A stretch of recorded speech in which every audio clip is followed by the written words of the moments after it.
teman-teman, berjumpa kembali bersama saya Dimas DKC. Kali ini saya akan menceritakan kisah mistis yang saya alami sewaktu mendaki ke puncak 29 Gunung Muria. Tapi sebelum itu, tekan subscribe terlebih dahulu ya, supaya channel ini semakin maju. Berikut kisahnya.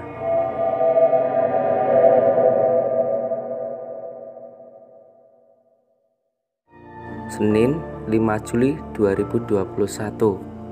Selepas sholat isya, saya menyiapkan barang beserta logistik untuk pendakian esok hari. Setelah berkemas, saya bergegas tidur agar besok pagi bisa bangun dengan kondisi fisik yang sehat. Pagi pun tiba. Kami segera berkumpul. Setelah berkumpul, saya segera meminta restu kepada orang tua, dan kami semua bergegas berangkat menuju base camp. Kali ini, kami memilih jalur pendakian via tempur, karena kebetulan jarak desa kami menuju desa tempur lumayan dekat. Setelah menempuh perjalanan selama 15 menit, kami pun akhirnya sampai di base camp desa tempur. Kami segera berdoa bersama, dan pendakian kami pun dimulai.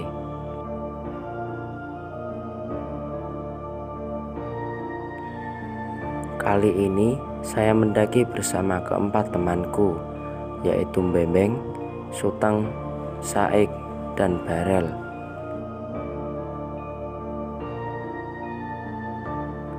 Di tengah perjalanan menuju pos 2, saya dikagetkan dengan seekor lutung yang melompat di sebuah pohon besar.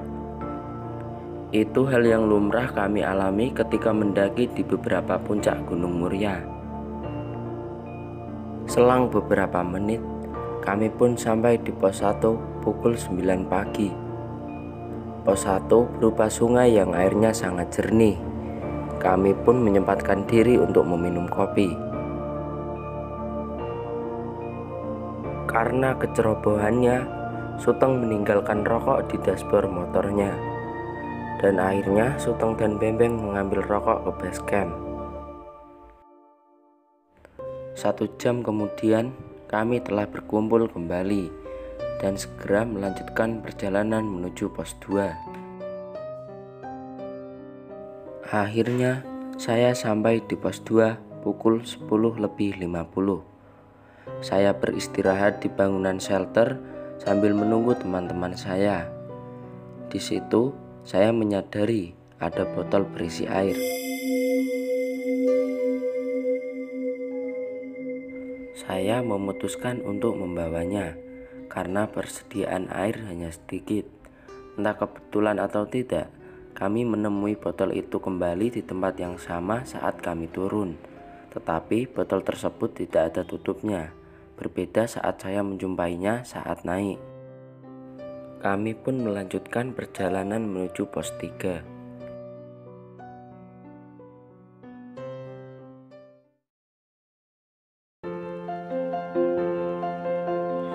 Sepanjang perjalanan dari pos 2 sampai pos 6, kami lewati tanpa ada kendala. Sampai akhirnya kami sampai di pos 6, Petilasan Eyang Pandu. Saya sempat bertemu dengan 2 orang tua, dan kami sempat mengobrol di situ.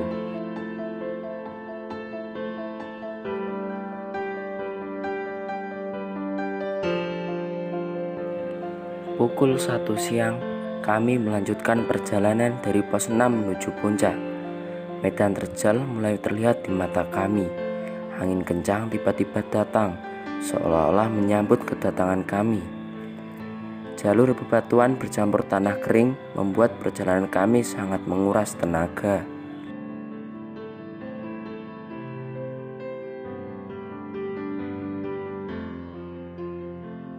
Pukul 2 siang, akhirnya kami tiba di puncak. Kami pun menikmati pemandangan indah di puncak. Setelah menikmati pemandangan, kami segera mendirikan tenda lalu tidur sembari menunggu sunset.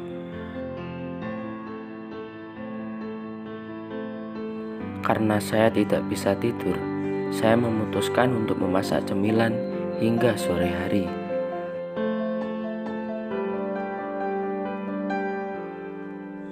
Sore harinya, kami merasa sedikit kecewa karena sunset tertutup oleh tebalnya kabut. Akhirnya, kami pun meminum kopi sembari bercanda hingga hari larut malam.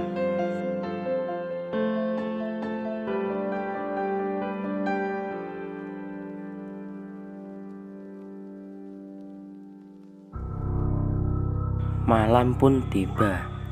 Suasana yang awalnya penuh tawa berubah menjadi mencekam. Hawa dingin mulai menusuk tulang.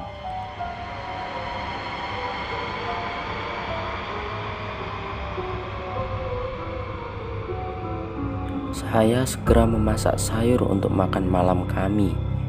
Di saat saya menggoreng terasi dan bumbu lainnya untuk membuat sambal, angin besar tiba-tiba datang.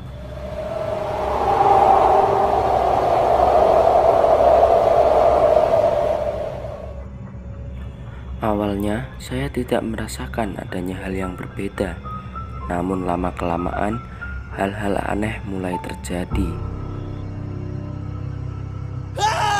Dari sebelah timur terdengar suara orang berteriak. Saik membalas teriakan tersebut. Awalnya kukira suara dari pendaki lain, namun tak ada cahaya senter yang terlihat dari puncak. Hal-hal aneh lainnya terus terjadi. Saat kami selesai masak dan akan makan, tiba-tiba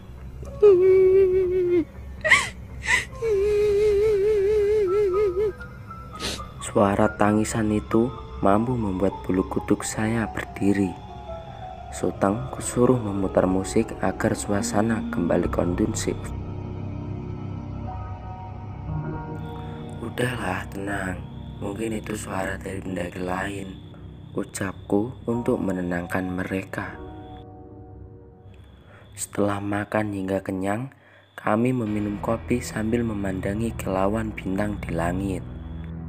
Tiba-tiba Saik berkata, "Kok nggak ada pendaki lain ya?" "Mungkin lagi pada naik, orang masih jam segini juga," jawabku sembari meyakinkannya. Di waktu yang sama, Bembeng ingin kencing dan si Barel iseng memotretnya. Saat melihat hasil, kami terkejut karena air kencing Bembeng seperti keluar dari paha. Saya mencoba mengecek tempat tersebut. Awalnya saya kira tali yang terkena sorotan lampu, namun tidak ada tali di tempat tersebut. Karena suasana semakin mencekam, saya mengajak teman-teman untuk segera masuk ke dalam tenda.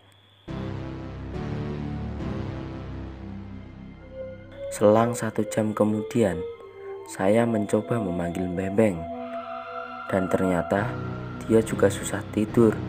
Kami pun mengobrol di depan tenda. Di saat kami asik mengobrol, tiba-tiba seekor tikus lewat di depan kami, seolah-olah tak mengetahui keberadaan kami. Kami pun akhirnya masuk ke dalam tenda karena mengantuk. Dan lagi-lagi saya tidak bisa tidur. Kejadian seperti itu kami alami berulang-ulang sampai 3 kali. Saat saya hampir tertidur, saya mendengar suara aneh, layaknya seperti pisau yang digesekkan. Saya menyuruh Saik untuk mengecek keadaan di luar tenda, tetapi dia tak melihat hal yang janggal. Kami pun melanjutkan untuk tidur. Lagi-lagi, gangguan makhluk tak kasat mata terjadi. Ada tangan besar yang menggesek tenda kami. Saya kira hanya saya yang melihat. Ternyata teman-teman juga melihatnya. Kami terbangun saat itu. Saya keluar dan mengajak Bembeng untuk membuat kopi. Saat saya dan Bembeng meminum kopi, tiba-tiba ada noda darah di tenda kami.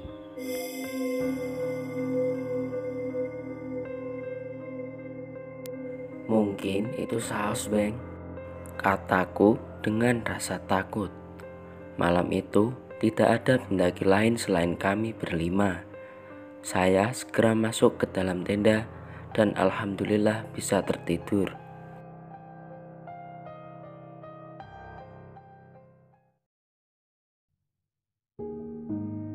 Waktu subuh pun tiba.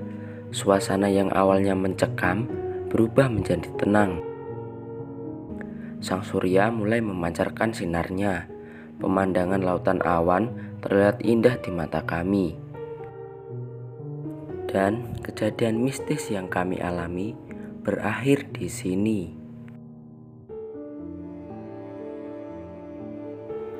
Cerita mistis tadi benar-benar saya alami, dan semenjak kejadian ini saya betul-betul percaya dengan mitos-mitos yang ada di Pulau Jawa. Kejadian yang saya alami ini bisa kita jadikan pelajaran ya teman-teman.